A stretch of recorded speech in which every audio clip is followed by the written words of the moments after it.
lui.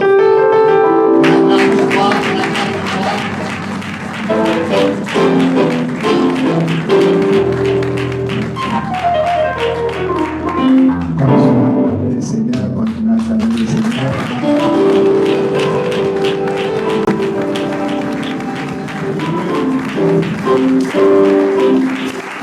Nous sommes encore au début. Je vais demander juste qu'on lise une portion de l'écriture et on va s'asseoir pour une formalité normale. Apocalypse 15, 1 à 3. Apocalypse 15, 1 à 3.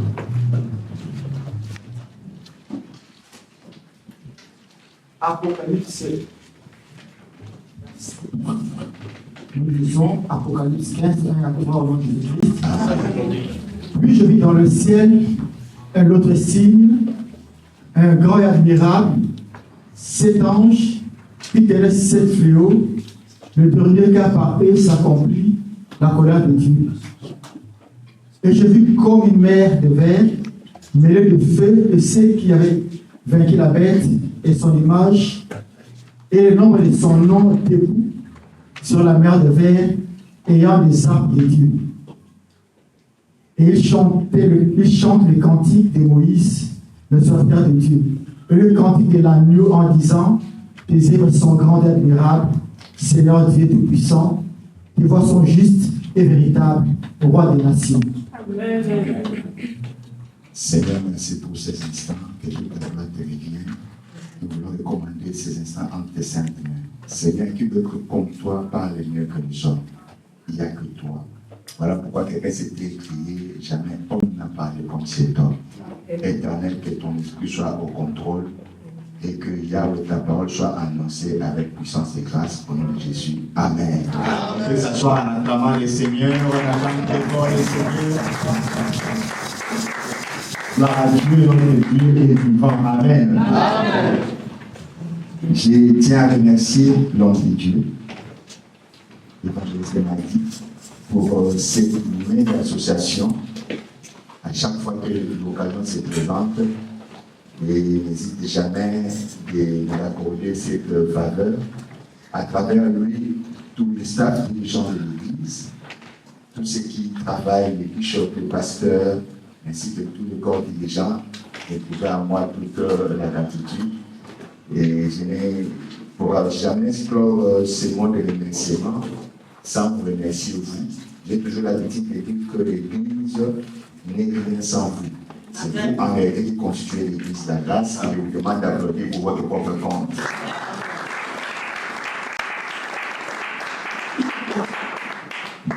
Je ne comprends pas pourquoi vous n'appelez pas Dieu pour le Seigneur. Votre propre compte, vous acclamez comme si on vous demandait quelque chose de grave. Acclame pour toi-même.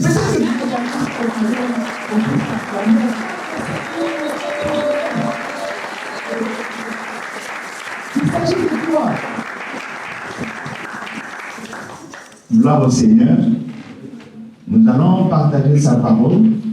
C'est vrai que les circonstances qui m'ont amené ici sont un peu compliquées, pas très compliquées, sauf que demain il y avait bien des prévus pour Lyon.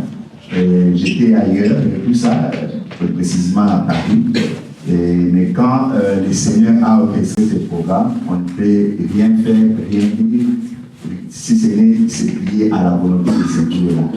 Donc, j'ai devais réellement répartir, mais il s'est avéré qu'il fallait que je passe dire bonjour à ma grande famille chrétienne, et aussi à ma famille biologique. Je ne peux pas être en France. Si je suis en Europe, je comprends encore, mais je ne peux pas être en France sans fouler les pieds à Lyon. Et je ne peux pas être à Lyon sans fouler les pieds à l'église de la grâce.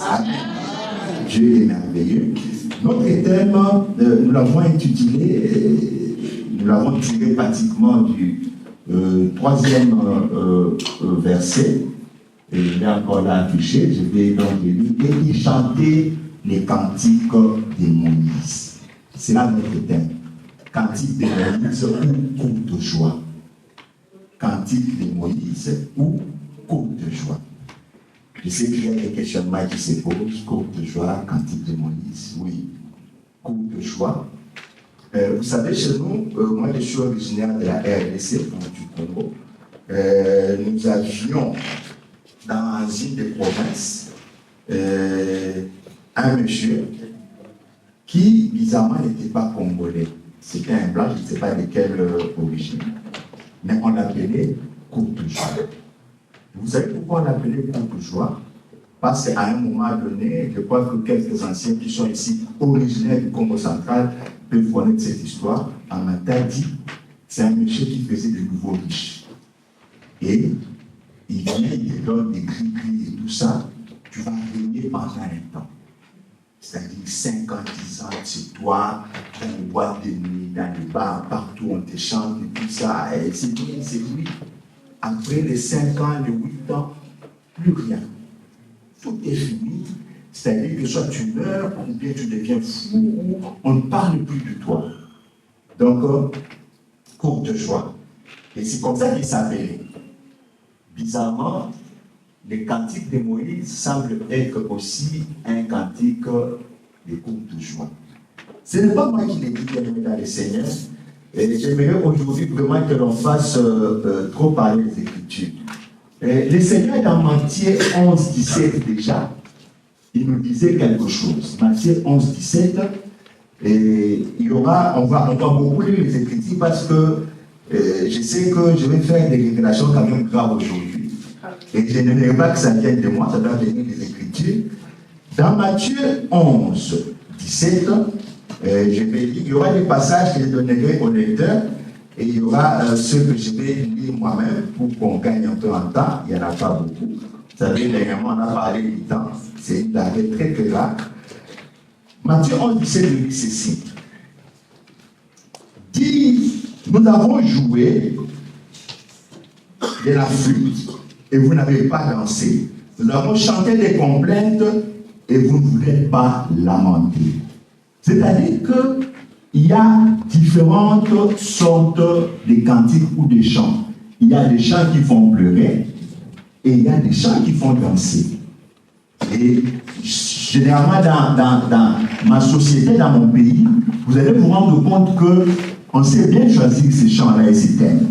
Quand nous sommes dans une fête, vous allez voir, on vous met des chansons qu'on appelle chez nous des Mouassouma, ça vous bouge. Donc vous êtes poussé à être dans la joie. Mais il y a aussi ces chansons-là, quand on vous met, vous comprenez que ici c'est la méditation. Donc il faut être un peu résigné et être dans la méditation. Et le Seigneur s'étonnait quand même. Il dit, mais c'était privé comment? Nous avons chanté des chansons qui font danser. Ils n'ont pas dansé. Nous avons chanté des chansons qui font pleurer. Ils n'ont pas pleuré. Finalement, le Seigneur ne comprenait pas comment se comportaient ces peuples-là. Mais parlant du cantique de Moïse, pourquoi nous disons que le cantique de Moïse, c'est un cantique de courte joie? Le lecteur va préparer Exode 33, 18. Moi, je vais lire Exode 15, 1 à 3. Le lecteur prépare Exode 33, 18. Dès que ça sera possible, je vais lui demander de lire. Mais pour l'instant, moi, je vais lire le livre d'Exode, le 15e chapitre, les premiers au 3e verset. Alors Moïse et les enfants d'Israël chantèrent ces cantiques à l'Éternel. Il dit, je chanterai à l'Éternel car il a fait éclater sa gloire. Il a précipité dans la mer le cheval et son chevalier. L'Éternel est ma force et le sujet de mes louanges. C'est lui qui m'a sauvé. Il est mon Dieu. Je le célébrerai. Il est le Dieu de mon Père. Je l'exalterai. L'Éternel est un vaillant guerrier. L'Éternel est son nom. Nous tous, nous comprenons bien. Ça, c'est les cantiques de Moïse. C'est-à-dire que Moïse chantait à la gloire de Dieu. Mais pourquoi il chantait à la gloire de Dieu? Lui-même nous l'a dit. Parce que l'Éternel a accompli de grandes choses. Il a fait éclater sa gloire. Et il a fait tout ce que Moïse nous a décrit. C'est un peu comme nous avons l'atmosphère d'aujourd'hui. J'ai beaucoup aimé les témoignages, bien aimé que le Seigneur vous bénisse. énormément et qui vous garde encore très longtemps en vie au nom de Jésus. J'ai beaucoup aimé l'ambiance. Et quand il a témoigné, il a fini, on a tous acclamé le Seigneur. C'est-à-dire que Dieu a fait éclater sa gloire. Et c'est comme ça dans nos vies, nous avons des victoires comme ça venant de Dieu, où Dieu éclate sa gloire. Mais il est une chose. Bizarrement, dans Exode 15, Moïse chante la gloire de Dieu. Le cantique de Moïse, c'était pour montrer aux gens que notre Dieu est bon, il est merveilleux, il a fait de grandes choses. Mais ce qui m'étonne, Moïse dit que Dieu a fait éclater sa gloire.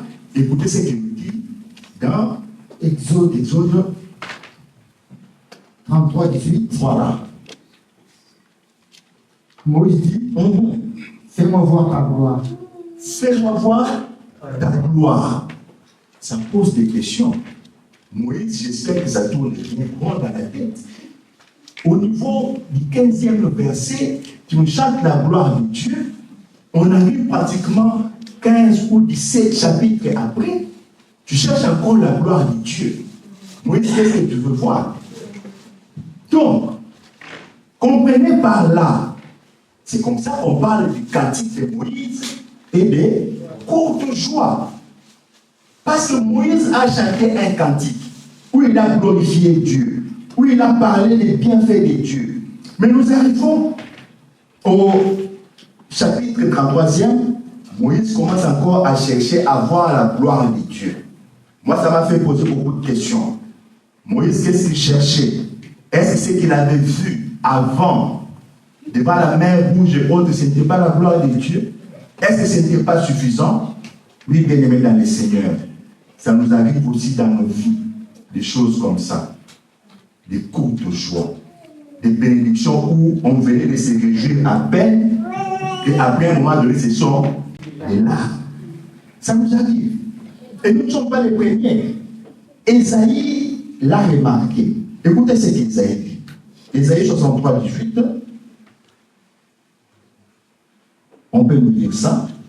Ésaïe 63, 18. Écoutez le constat d'Ésaïe. Ésaïe 63, 18. Nous lisons tous. Amen. Ton peuple saint a possédé le pays que peu de temps. Ah, peu de temps. Nos ennemis ont foulé ton sanctuaire. Voilà. Donc, Ésaïe a eu aussi à constater que Seigneur, c'est vrai, tu nous as fait rentrer dans la terre promise, ce qui était une bénédiction. Nous disons tous toujours que non, quand Dieu te promet quelque chose, il réalise, ainsi de suite. Oui, c'est vrai. Mais Ésaïe constate que ce n'est que peu de temps. C'est-à-dire que Moïse a chanté à la gloire de Dieu, c'était éphémère, c'était temporaire, ce n'était pas dans la durée. Courte joie. Et c'était tout un pleur. Parce que le peuple n'a occupé sa religion pendant un court moment. Oui, bien aimé, ça nous arrive. Vous savez, je pense encore à cette maman-là, après avoir passé autant de temps dans la vie étant stérile, elle arrive à accoucher finalement. Tout le monde déjà pendant la grossesse était en train de glorifier Dieu. Ah, après 15 années de mariage, en fin de compte, elle a eu à concevoir et tout ça. Après les prières et ainsi de suite. Mais imaginez-vous qu'à la naissance, cette maman-là perd son bébé. Coup de joie. Que de pleurs. C'est-à-dire un événement qui devait être un événement heureux se transforme finalement en une maternité qui se transforme en morgue et en cimetière. Bien aimé dans le Seigneur, des exemples, vous pouvez entourer les gens dans vos vies. Je me rappelle encore d'une tragédie qu'il y a eu dans une salle de mariage qui s'est transformée aussi en cimetière ou en morgue. Qu'est-ce qui s'est passé? Vous savez, il y a des pratiques maintenant chez nous dans mon pays. C'est que quand on a deuil, qu'est-ce qu'on fait porter à la dépouille? Si c'est un homme, il est bien habillé en tenue noire, smoking, noir, blanc, cravate et tout ça, on range bien le corps. Si c'est une femme, généralement, on met en voile.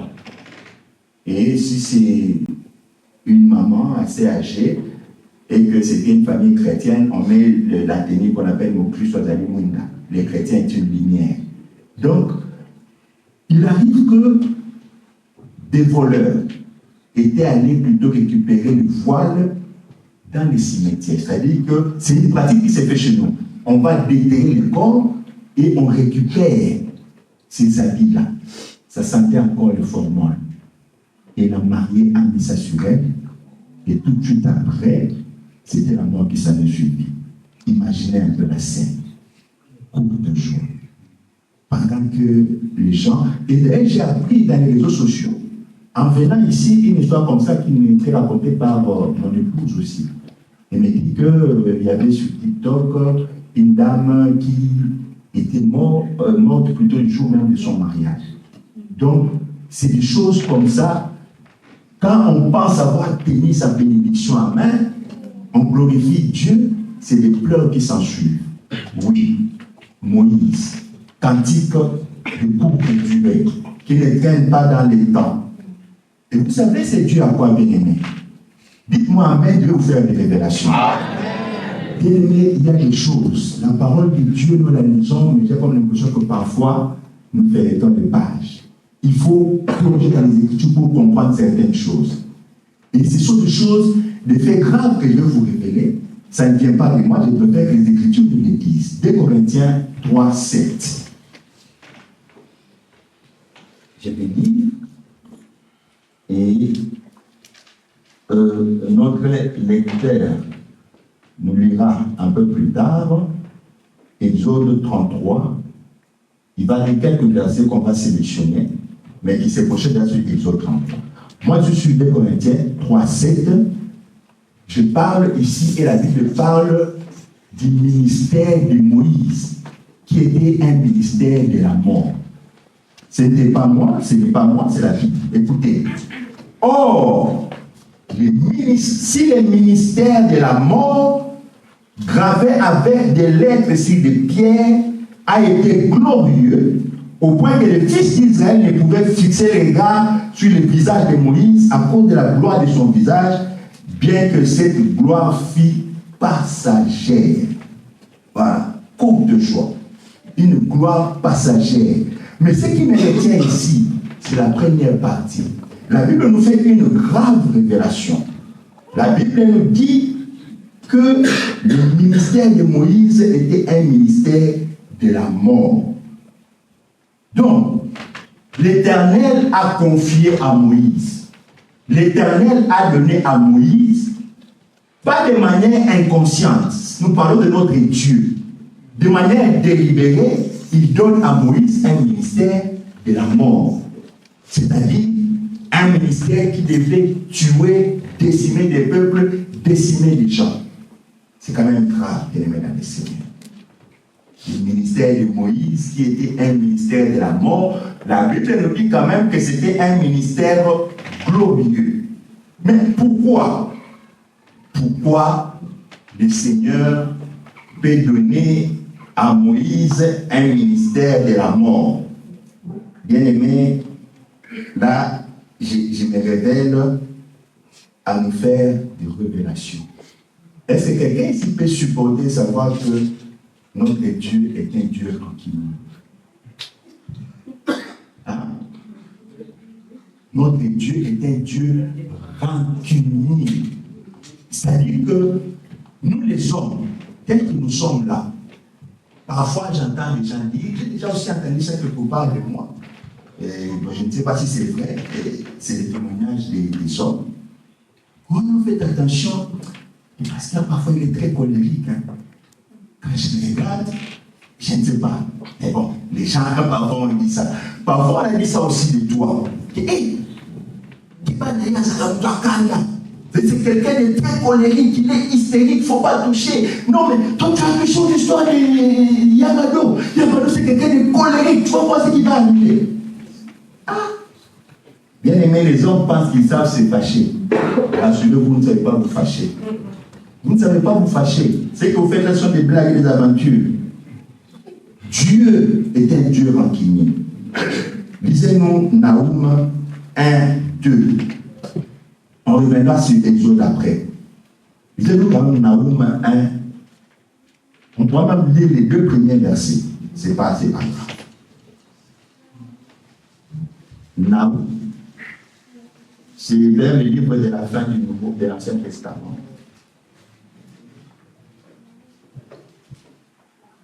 Naoum. Les 2 premiers versets. Et chapitre 1er, les 2 premiers versets. Nous lisons tous notre Jésus-Christ. Amen. Aura le féminin, de la prophétie innocente. L'Éternel est un Dieu jaloux. Et il se venge. L'Éternel se venge. Il est plein de fureur. L'Éternel se venge de ses adversaires. Il garde rancune à ses ennemis. C'est la parole de Dieu. Le Seigneur, il est plein de fureur. Vous savez, chez nous, il y a une langue qu'on appelle le lingala. On peut distinguer 2 choses. Il y a la colère, qu'on dit kanda, mais il y a la fureur, c'est-à-dire que c'est le sommium, l'extrémité de la colère qu'on appelle maintenant kele. C'est-à-dire quand quelqu'un est dans cet état-là, c'est-à-dire c'est de l'extrémité. Et c'est là où le Seigneur peut arriver. Quand toi tu te fâches, là tu fais un peu d'aventure.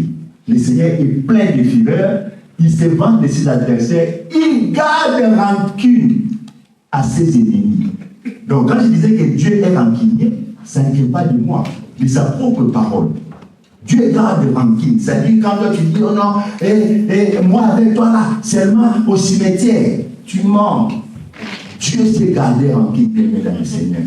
Mais il y a une question qu'il faut se poser. Dieu a gardé rancune contre qui? Et pourquoi Dieu a confié à Moïse le ministère de la mort? Et finalement, c'est qui l'ennemi de Dieu? Amen. Qui est l'ennemi de Dieu? Je serai encore étonné de faire une révélation. Bien-aimés, vous et moi, nous sommes ennemis de Dieu. Nous nous sommes constitués en ennemis de Dieu. Mais quand et pourquoi? À la maison, allez-y lire le livre de Genèse 6. Vous allez comprendre ce que je suis en train de dire. Mais ici, on va lire particulièrement Genèse 6, 6. Genèse 6, 6. Vous allez comprendre qui est l'ennemi de Dieu. À qui Dieu garde rancune. Genèse 6, 6. Genèse 6, l'Éternel se répandit d'avoir fait l'homme sur la terre et il fit affliger en son cœur. Amen. L'Éternel fit affliger en son cœur et s'est repenti d'avoir créé l'homme. Bien-aimé, pareille parole. Je n'ai pas encore entendu ça dans la Bible concernant une autre créature. Je me rappelle que Satan s'est rebellé devant Dieu, jusqu'au point de vouloir lui disputer son trône. Tout ce que Dieu a fait, c'est de le prendre, de le jeter, et il lui a promis une punition éternelle. C'est ce que Dieu a fait. Dit Satan. Il a précipité et a promis à ce que il aura une punition éternelle, lui pour qu'il devait en faire et autre chose, ainsi que c'est le bon de suivre. Mais une autre catégorie, cela se retrouve dans Genèse, toujours 6, vous allez à la maison du premier au 3e verset, vous allez voir, la Bible nous raconte qu'il y avait les fils de Dieu, entendez par là les anges, qui étaient tombés amoureux des fils des hommes. Et même là, Dieu n'a pas prononcé de telles paroles. Dieu les a punis carrément avec une déchéance, mais arrivé au moment de l'homme, Dieu se répand. Bien aimé, ça ce n'est pas la parole d'un homme, mais de Dieu lui-même. Il se répand d'avoir créé l'homme. Il s'est dit non, ça s'est repenti en quelque sorte c'est dit que je n'aurais pas dû. Voilà à quel moment l'homme s'est constitué ennemi de Dieu. L'homme n'était plus en bonne intelligence avec Dieu. Et dès ces instants-là, le Seigneur a pris la bonne résolution de décimer les humains, les hommes. Dès ces instants-là, l'homme n'était plus bien-aimé devant le Seigneur. Oui, bien-aimé dans le Seigneur. C'est dur, mais c'est une pure et triste réalité. L'homme s'est constitué en ennemi de Dieu et l'homme n'était plus en bonne intelligence avec notre Dieu. C'est pour cette raison-là que Dieu a commencé à manifester ça de plusieurs manières. Déjà avec le peuple d'Israël, le Seigneur a commencé. Vous vous rappelez encore à l'époque de Noé, Dieu finalement il a détruit toute la terre et toute l'humanité à cause de l'extrémum du péché. Avec Lot, dans Sodome et Gomorrhe, c'était pareil, la même chose. Dieu a décimé encore les hommes. Parce que ceux-ci se sont rendus pratiquement les ennemis de Dieu. Et avec le peuple d'Israël, ce que nous allons voir dans Exode 33, on ne lira pas tous les passages, c'est vraiment long. Vous allez lire juste quelques passages, je vais expliquer. Et Dieu a dit au peuple, c'est ce qu'on va nous dire, que non, moi Dieu, je vous ai libéré d'Égypte. Vous avez chanté les cantiques de louange à mon égard. Mais je vous conseille, moi Dieu, je me connais, partez sans moi. Je vais mettre devant vous un ange qui va vous conduire. Le peuple d'Israël a refusé. Lisez-nous ça. Exode 33, dans les 3 premiers versets, le reste, je vais expliquer. Exode 33, 1 à 3. 1 à 3, l'Éternel dit à Moïse, va, pars d'ici, toi et le peuple que tu as fait sortir du pays d'Égypte, monte vers le pays que j'ai juré de donner à Abraham, à Isaac et à Jacob, en disant, je les donnerai à ta postérité. J'enverrai devant toi un ange, et je chasserai les Cananéens, les Amoréens, les Essiens et les Phérésiens, les Éviens et les Jébusiens. Monte vers ces pays pour le lait et le miel, mais je ne monterai point au milieu de toi, de peur que je ne te consigne en chemin, car tu es un peuple au cou roide. Continuez quand même, continuez de voir où. Voilà. Lorsque le peuple lui a entendu ces sinistres paroles, il fut dans la désolation et personne ne mit ses ornements. 5. Et l'Éternel dit à Moïse, dis aux enfants d'Israël, vous êtes un peuple au cou roide, si je monte en seul instant au milieu de toi, je te consumerai. Ôte maintenant tes ornements de dessus toi, et je ferai ce que je te ferai. On va s'arrêter à 6. Les enfants d'Israël se dépouillèrent de leurs ornements et s'éloignèrent du mont d'Oreb. Voilà. La lecture elle est longue, elle va jusque, je pense, à 17 ou 18. Bien aimé, le Seigneur a libéré le peuple d'Israël. Il a dit, écoutez, vous n'êtes pas mes amis, vous êtes mes ennemis. Alors, je suis quand même un Dieu, c'est vrai que je suis rancunier, mais je vous aime quand même. Et par cet amour, je préfère vous laisser partir avec mon ange. Malgré que vous serez avec mon ange, moi je serai avec vous, je vais vous faire tout ce qu'il faut. Le peuple d'Israël a dit non, niet. Si vous continuez un peu plus en bas, Moïse s'est mis à faire des plaidoyers. Il s'est mis à demander à Dieu, Seigneur, en tout cas, de préférence, si tu ne viens pas avec nous, soit on reste ici, on ne bougera pas. Ou, voilà, tu ne peux pas me mandater, tu m'as promis des choses et tout ça quand on était à 2, maintenant on arrive ici, tu commences à me lâcher pour me dire que non, on va partir avec mon ange. Non, c'est soit toi ou rien. Dieu leur dit, attention, vous êtes un peuple au pouvoir, vous ne comprenez rien, alors moi je risque de vous exterminer en route. Ces peuples n'ont pas compris, ils ont insisté. pour que Dieu les accompagne. Et c'était les débuts de leur malheur. Parce que, bien aimé, imaginez-vous, et cette fois-là, ce n'est même pas encore moi qui l'ai dit, c'est la Bible, de toute cette génération, personne n'est rentré à la terre promise. Et ce qui est pire encore, c'est que le Seigneur a même tué et Moïse et Aaron, et qui était censé être à la tête de ces peuples. Pourquoi Aaron le pauvre?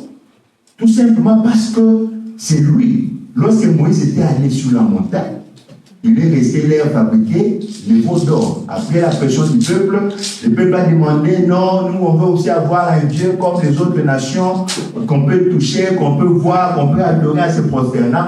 Et Aaron a accédé à cette demande, il a créé les veaux d'or et ça a encore attisé la colère de Dieu.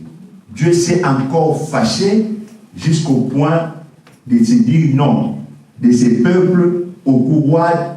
Comme ils ne m'avaient pas compris, je leur avais dit au préalable que partaient sans moi. Ils se sont entêtés, alors il a mis à les exterminer les uns après les autres.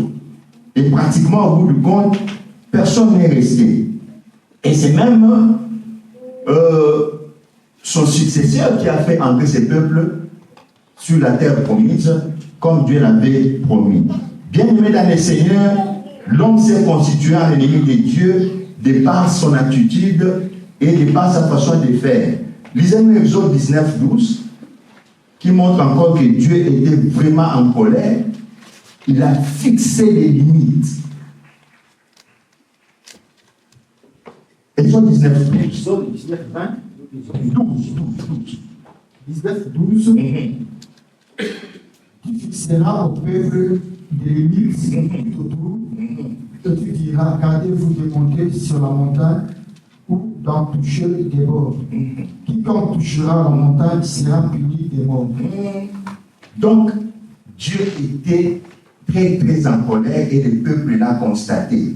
C'est-à-dire, le Seigneur dit, il fixe des limites, il dit que celui qui osera franchir la limite ici, il sera mort. Et bien aimé, tout ça montrait que notre Dieu, l'Éternel des armées, il était très très en colère. Parce qu'il leur avait demandé, tout gentiment, tout bonnement, mon peuple sortait d'Égypte, partez vers la terre promise, mais allez-y sans moi. Allez-y avec mon ange. Ce peuple n'a pas compris, ce peuple a insisté et le Seigneur s'est résolu. Il a commencé à leur montrer les signes de la colère. Il leur a expliqué que vous avez des endroits, des espaces que vous n'allez pas franchir. Si vous franchissez cet espace-là, eh bien, ça sera la mort qui va s'en suivre. Ça sera la mort certaine. Et le peuple n'a pas encore mis beaucoup de temps pour mieux comprendre les intentions de Dieu. À un moment donné, Israël a compris que non, finalement, décidément, Dieu est très mal intentionné à notre encontre. Dieu veut notre perte, il veut nous tuer, il veut notre mort. Et écoutez ce qu'il dit à Moïse, 20, Exode 20, 18 à 19. Exode 20, 18 à 19. Écoutez ce qu'il dit à Moïse. Tout le peuple entendait les coups, les tonnerres et les sons de la trompette. Voilà. Il voyait les flammes de la montagne fumantes. À ce spectacle, le peuple tremblait et se tenait dans l'éloignement. Ils dirent à Moïse, parle-nous toi-même et nous écouterons. Mais que Dieu ne nous parle point. De peur que nous ne mourions. Que nous ne mourions. Ils ont compris les intentions de Dieu. Ils ont dit, Moïse, en tout cas, ton Dieu là que tu nous as présenté, on a compris maintenant son Dieu. Avant, il a commencé par nous tracer des limites. C'est vrai, par moment, on a respecté les limites, par moment, on les a franchies et les gens étaient morts. Maintenant, on a compris cette intention. Parce que quand vous lisez bien avant, vous allez comprendre que le peuple était à la rencontre de Dieu. Dieu voulait leur donner ses commandements. Et avant cette rencontre-là, le Seigneur a fait des démonstrations bizarres. Les peuples ont vu C'est-à-dire que dans mon pays, encore une fois de plus, il y a des volcans. Et quand les volcans sont en éruption, ça décime des humains, les maisons, tout ce qui trouve à son passage. Et ce qui s'est passé ici dans Exode 20, c'était au-delà même de l'éruption volcanique. C'est-à-dire qu'ils ont vu la puissance de Dieu, une montagne embrasée, des fumées qui sortaient de partout, et une voix qui criait comme des tonnerres. Ils se sont dit, Moïse, là ça devient compliqué. Nous préférons, toi tu es habitué avec ton Dieu, vas-y, écoute tout ce qui va te dire, et toi tu deviens maintenant nous expliquer. Parce que comme ça là, personne ne survivra. Le peuple a compris que Dieu était entré dans une autre phase, que Dieu était maintenant dans l'idée de les décimer. C'est pourquoi il dit de peur que nous ne mourions. Et écoutez encore quand l'auteur du livre des Hébreux rapporte cette scène, qu'est-ce qu'il nous dit? Je suis dans Hébreux, les chapitre 12e, je vais lire le verset 21, 20 et 21. La Bible dit ceci: car il ne supportait pas cette déclaration. Si même une bête touche la montagne, elle sera lapidée. Et ce spectacle était si terrible que Moïse dit: je suis épouvanté et tout tremblant.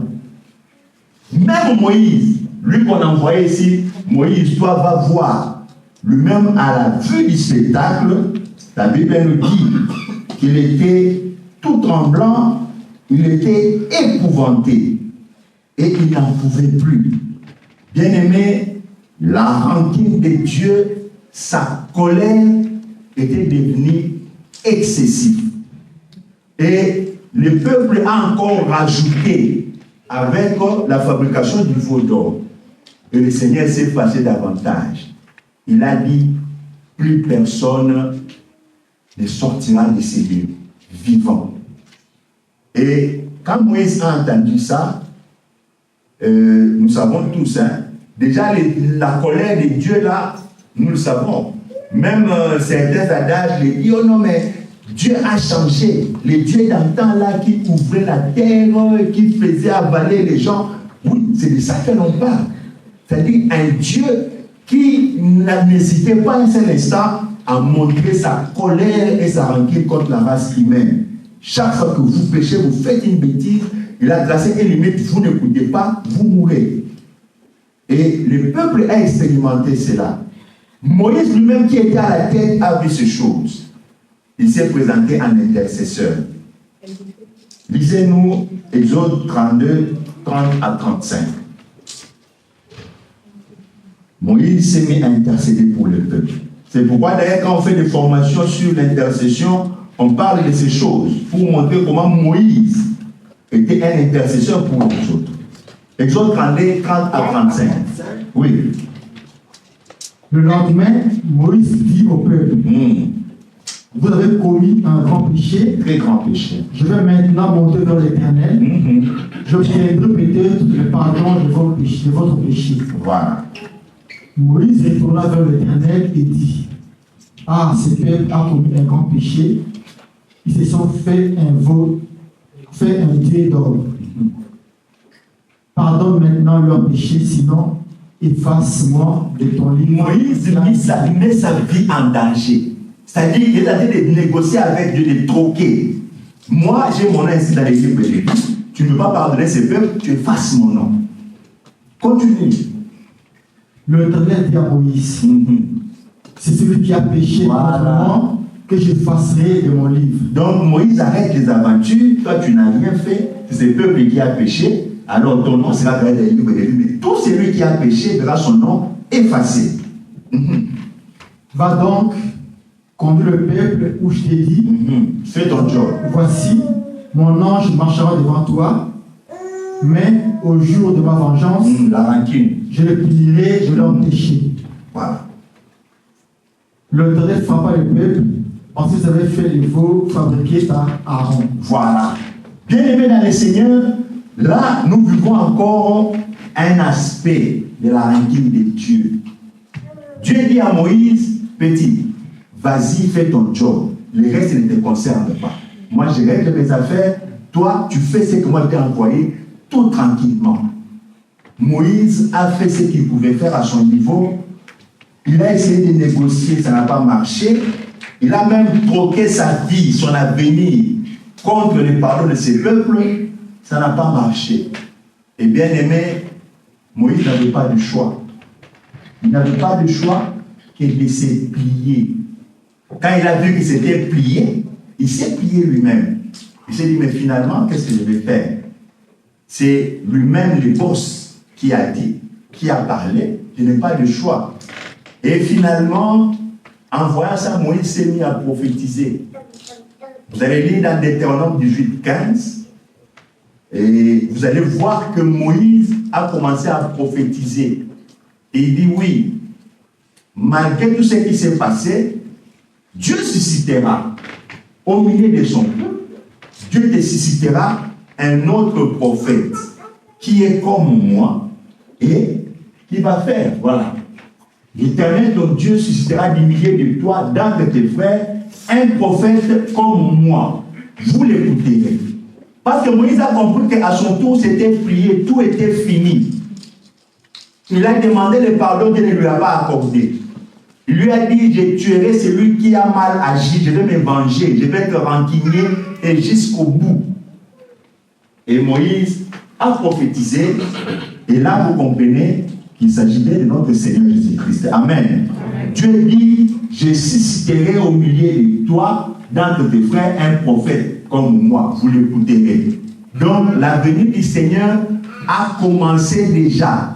Même depuis Genèse, on a annoncé. C'est pourquoi autrefois sur le chemin d'Emmaüs, quand les disciples couraient dans la débandade, ils ont rencontré le Seigneur lui-même.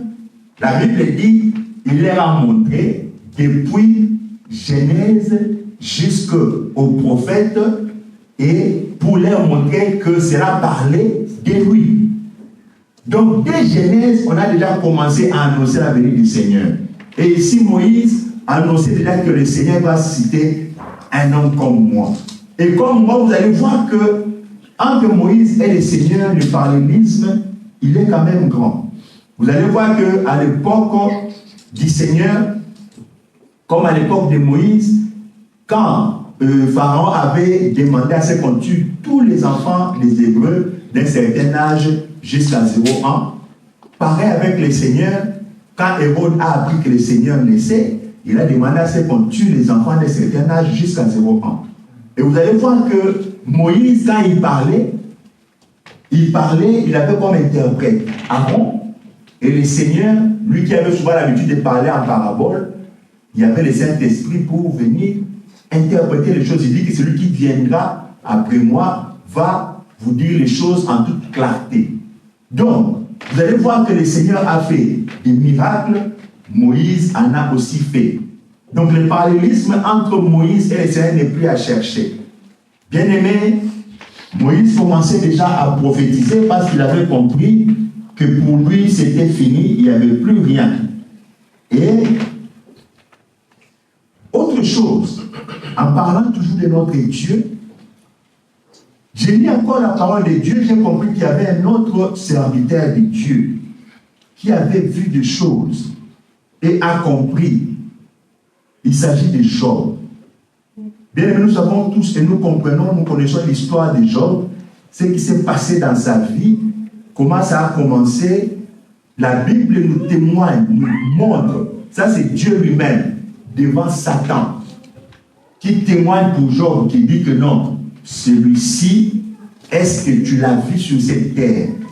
J'ai souvent l'habitude de dire dans une prédication que mieux vaut avoir le témoignage de Dieu tout seul que d'avoir le témoignage de tous les hommes. Parce qu'il y a des hommes pour qui les autres hommes témoignent. Ah, pasteur Pébi, c'est quelqu'un de bien. Ah, il est très aimable et tout ça. Mais est-ce que vous êtes sûr de jouir du même témoignage auprès de Dieu? Ça, c'est une question. Mais Job, lui, a reçu le témoignage de Dieu. Mais qu'est-ce qui arrive? Dans le livre de Job 9, 32 à 35, vous avez lu tout à l'heure, Job 9, 32 à 35, Job comprend une chose. Il dit que ce qui lui arrive, ce n'est pas le fait d'une main humaine. Parce que Job se connaissait. Il sait comment il marchait avec Dieu. Écoutez ce qu'il nous dit. Job 9, 32 à 35. Job 9, 32 à 35, nous sommes tous. Il n'est pas un homme comme moi, pour que je lui réponde, pour que nous allions ensemble en justice. Voilà. Donc Job a compris que celui qui nous cherche moise là, ce n'est pas un homme, c'est au-delà de l'humain. Il n'y a pas entre nous d'arbitre qui pose sa main sur nous deux. On peut même arrêter là, les restes sont payés à la maison, c'est suffisant. Les deux éléments dont on avait besoin.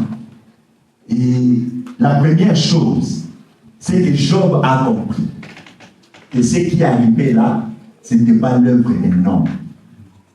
Que la manière dont il a été frappé, non, un homme ne peut pas faire avec autant de rancœur, avec autant. Non, ça ce n'est pas un homme. Et il va encore plus loin. Il dit, pour que j'ai la vie sauve dans cette histoire, je ne peux la voir que entre, si jamais il y avait un arbitre. Job est à la quête d'un arbitre bien avec le Seigneur. Il a compris que tout ce qui lui arrivait, c'est Dieu qui cherchait sa perte. Malgré tout ce qu'il faisait de bien là, qui a été témoigné, il s'est dit non, non, non, non. Ce qui arrive là, un homme ne peut pas être capable de faire ça. Un homme n'est pas capable de pouvoir me châtier d'une telle manière. Même s'il va chercher, je vais encore prendre l'exemple de chez nous.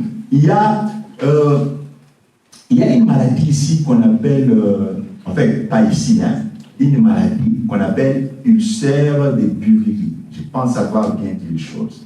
S'il y a ces corps médicaux ici, ils peuvent témoigner. Ulcère de Bury, selon on appelle ça massou. Et quand les hommes sont mal intentionnés contre toi, ils vont aller chercher ça. Ça se vend à moins cher hein, chez nous. Si vous avez quelqu'un qui vous cherche des problèmes, venez me consulter. 1 euro, 2 euros, vous lui fournissez, c'est pas mal. Voilà. Donc, Job a compris que ce n'était pas un homme. L'homme peut t'acheter les matchs de 50 euros et tout ça, il te pourrit les bras. Il peut t'acheter ce qu'on appelle éléphantiasis. Donc, je n'en dis maladie en Djobo. Ça peut te compliquer la vie, mais l'homme est limité. C'est que Job voit là. Il sert sur tous les corps. Et tout ça, il ne restait que la peau sur les os. Enfants, femmes, tout bien parti. Ça, c'est une méchanceté qui dépasse l'homme. C'est vrai, vous avez dit que généralement, vous dites que vous savez vous fâcher, vous ne savez pas vous fâcher. Quand Dieu se fâche, ça se voit et il le traduit clairement. Job avait compris que non. En tout cas, ce qui se passe ici, il n'y a qu'un arbitre qui peut me sauver la vie. Il n'y a qu'un arbitre qui peut plaider en ma faveur pour faire voir quand même à Dieu que non, Seigneur, comme l'avait fait autrefois Ézéchias, quand le prophète Isaïe est venu lui dire qu'il allait mourir, il a montré ses bienfaits à Dieu. Et Job cherchait un type comme ça pour rappeler à Dieu que non, Seigneur, moi, Job, là, à qui tu affliges tout ça, voilà ce que j'étais capable de faire pour toi. Mais aujourd'hui, tu m'abandonnes comme ça, comme une vieille chaussette. Seigneur, qu'ai-je fait? Mais Job, malheureusement, n'avait pas trouvé d'arbitre. Job, malheureusement, il n'avait pas trouvé d'arbitre. C'est pourquoi il dit, il n'est pas un homme comme moi pour que je lui réponde. Pour que nous allons en justice ensemble. Qui va plaider contre Dieu? Si tu as un problème contre un homme, on peut trouver des tribunaux. Même s'ils sont injustes, mais ils vont quand même trouver un jugement. Mais si tu as un problème contre Dieu, qui plaidera en ta faveur? Lui, bien-aimé dans le Seigneur, il a compris qu'il était besoin d'un arbitre. Il fallait un arbitre entre Job et Dieu. Ce n'était pas facile, bien-aimé dans le Seigneur. Cela a été très, très compliqué. On va lire le livre d'Apocalypse 5 à 10. Lisons Apocalypse 5 à 10. 5 à 10. Voilà. Ça, c'est la réponse à Job. Et l'un des vieillards me dit, ne pleure point. Ne pleure pas, Job. Voici les lions de la tribu de Juda, le rejeton de David, a vaincu pour ouvrir le livre et ses 7 sceaux. Et j'ai vu au milieu du trône un des 4 êtres vivants, et au milieu du vieillard, un agneau qui était là comme immolé. Il avait 7 cornes et 7 yeux, qui sont les 7 esprits de Dieu envoyés par toute la terre. Il vint et il prit le livre de la main droite de celui qui était assis sur le trône.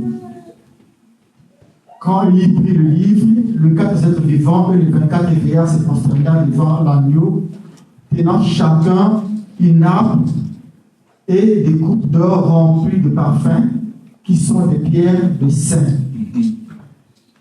Et ils chantaient un cantique nouveau en disant, Dieu dit de prendre le livre et d'en ouvrir les sceaux, car tu as été immolé et tu as racheté pour Dieu par ton sang des hommes de toute tribu, de toute langue, de tout peuple et de toute nation. Tu as fait d'eux un royaume et des sacrificateurs pour notre Dieu, et ils régneront sur la terre. Voici la terre, acclamons la parole du Seigneur.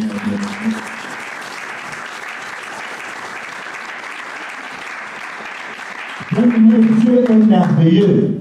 Pendant que Job, au niveau du chapitre 9e, était en train de se lamenter, un des vieillards sort pour dire à Job, non Job, calme-toi. Calme-toi parce que l'arbitre que tu cherches, le médiateur que tu cherches, voilà, il est là. Il est le seul qui est capable d'ouvrir les livres et d'en rompre les sceaux. Job, tu n'as plus à pleurer parce que tu as maintenant un défenseur. Écoutez ce que nous dit le livre de Timothée. J'aime bien ça. Et le lecteur va nous préparer des écritures. Nous sommes en train de citer. Il va nous prendre Hébreux, le livre des Hébreux, au chapitre 9e, et après il va lire le chapitre 12e. Je vais passer le verset tout à l'heure. On écoute d'abord ce que nous dit 1 Timothée B5. La Bible dit ceci. Car il y a un seul Dieu et aussi un seul médiateur entre Dieu et les hommes, Jésus-Christ, homme. Amen. Bien-aimé, le médiateur, l'arbitre que Job était en train de chercher a été trouvé. Déjà dans l'Apocalypse, on nous l'a présenté.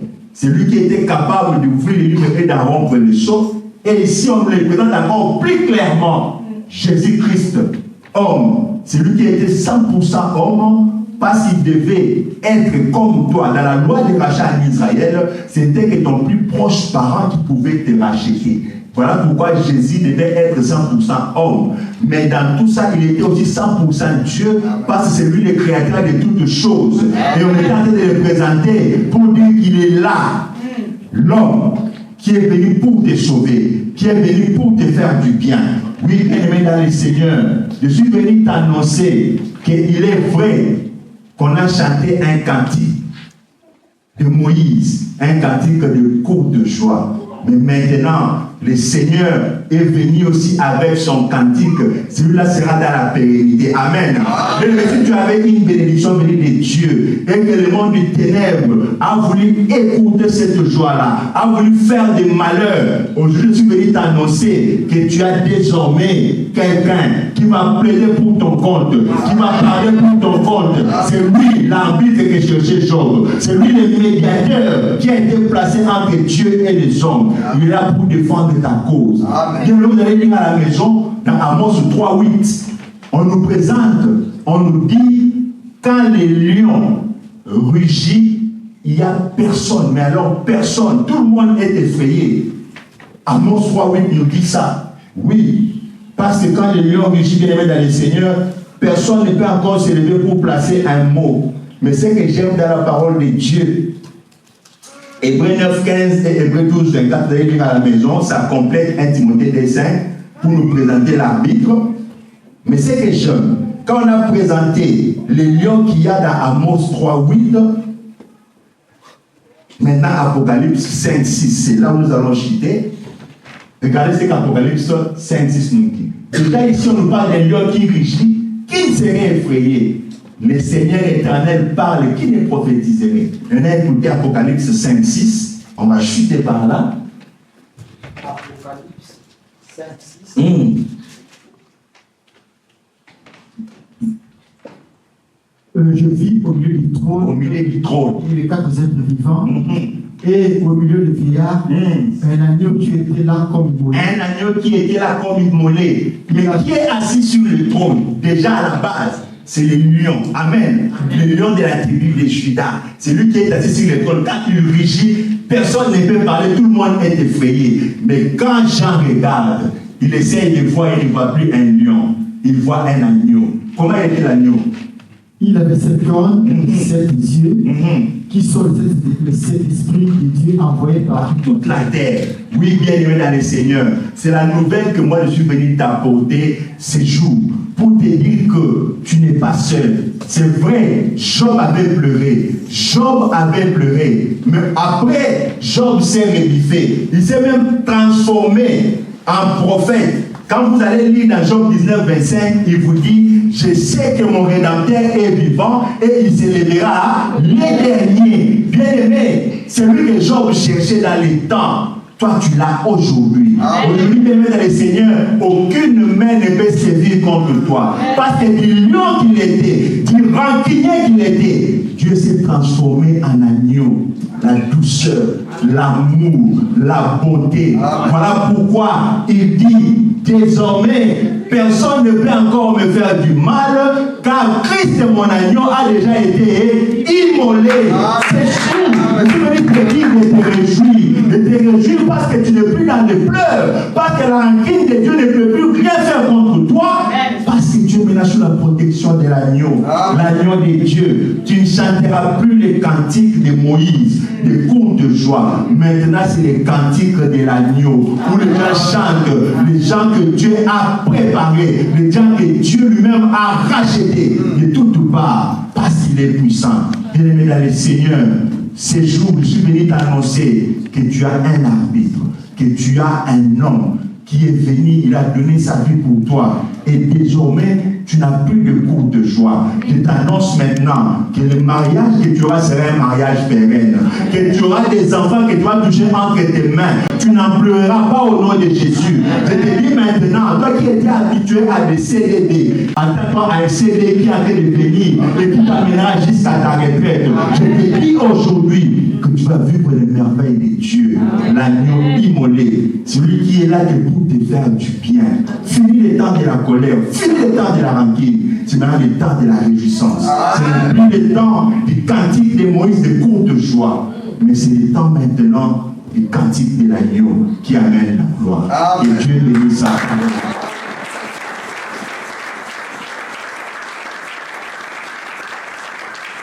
Gloire au Seigneur, levons-nous dans la prière. Levons-nous dans la prière.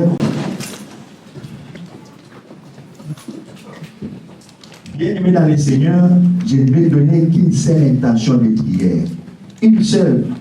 Tu vas élever ta voix, élever également tes mains pour d'abord dire merci à Dieu pour les sacrifices, mais aussi demander à Dieu que désormais, tout ce que tu toucheras entre tes mains soit de nature pérenne, que tout ce qui est court de joie, des courts instants de plaisir et de réjouissance puissent partir au nom de Jésus et que tu vives sa gloire. Élève ta voix et prie le Seigneur. Alléluia.